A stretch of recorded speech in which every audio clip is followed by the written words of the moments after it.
에어리어88 성형외과 전문의 서희석 원장입니다. 눈 밑에 주름 시술 혹은 수술을 할 때 가장 많이 하는 것이 눈 밑 지방 재배치, 필러 시술, 하안검 수술입니다. 특히 눈 밑 지방 재배치를 가장 많이 하는 수술 중에 하나인데 마치 지방 재배치를 하면 다 해결되는 것처럼 알고 오시는 분들이 많습니다. 눈 밑 지방 재배치가 적응증이 되는 경우가 있습니다. 하지만 그렇지 않은 경우가 더 많습니다. 관련된 동영상은 설명란에 링크를 올렸으니 참조하시기 바랍니다. 오늘은 눈 밑 지방 재배치로 안 되는 경우, 그리고 이전에 중안면부, 눈물 고랑에 필러를 맞은 경우에 대해서 설명을 하겠습니다. 많은 분들이 눈 밑에 주름이나 눈물 고랑, 블룩 튀어나온 지방을 해결할 때 거의 눈 밑 지방 재배치 얘기를 합니다.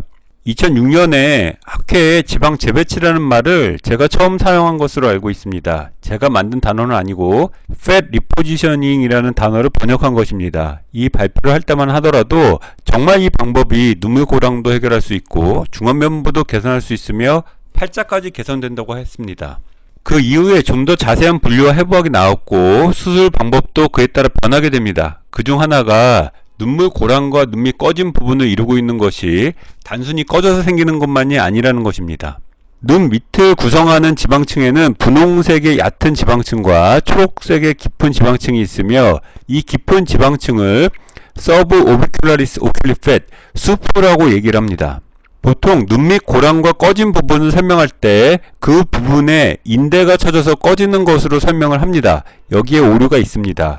그림에는 나와 있지 않으나 눈물 고랑과 눈 밑 꺼짐은 화살표 부분에 피부의 두께의 차이와 얕은 지방층으로 인하여 생기는 경우가 대부분입니다. 지방 재배치는 좌측의 그림처럼 눈 밑 지방을 꺼진 부분으로 넣는 것입니다. 이런 이론이 아직까지 주를 이루고 있으며 굉장히 그럴듯해 보입니다.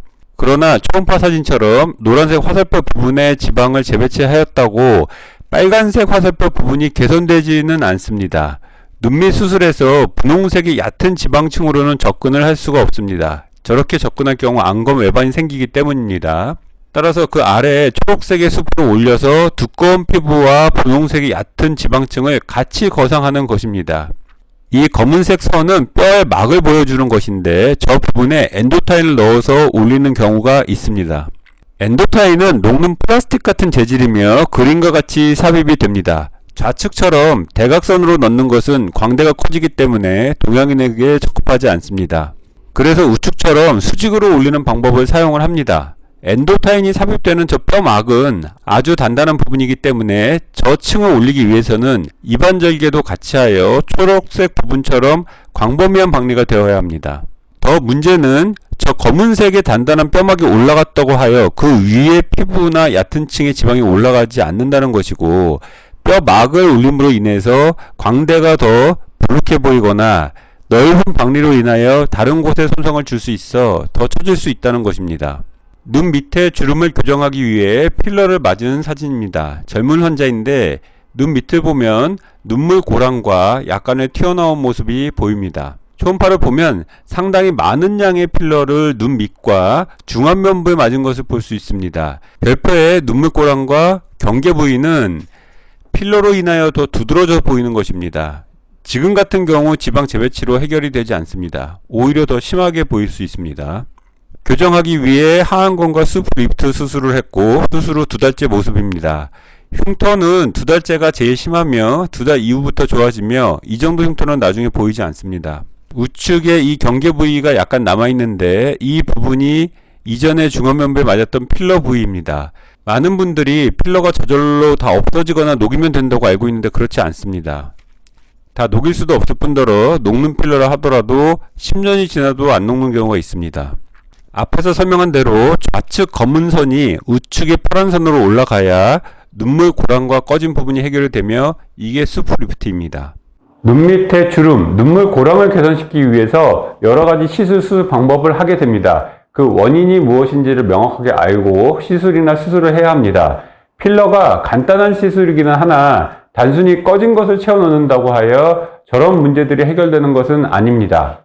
또한 아무리 잘 놓는다고 하더라도 교정이 안 되는 것은 안 되는 것입니다. 오히려 교정이 안 되는 부분을 필러로 해결하려고 하다가 문제가 생깁니다. 그리고 필러를 녹일 수 있거나 저절로 다 없어진다고 생각하는데 그렇지 않습니다. 지방 재배치 역시 배치할 수 있는 지방이 있어야 하고 피부와 얇은 지방층과의 두께가 너무 두껍지 않고 피부가 처지지 않은 경우의 효과를 볼 수 있는 것입니다. 단순히 지방 재배치만으로 다 해결되지 않습니다. 뼈막 아래에 엔도타인을 넣는 것은 광범위한 뼈막 박리로 인한 유지인대 손상, 광대 돌출, 고정하기 위하여 스크류를 삽입해야 하는 등 단점이 너무 많기 때문에 저는 사용하지 않습니다.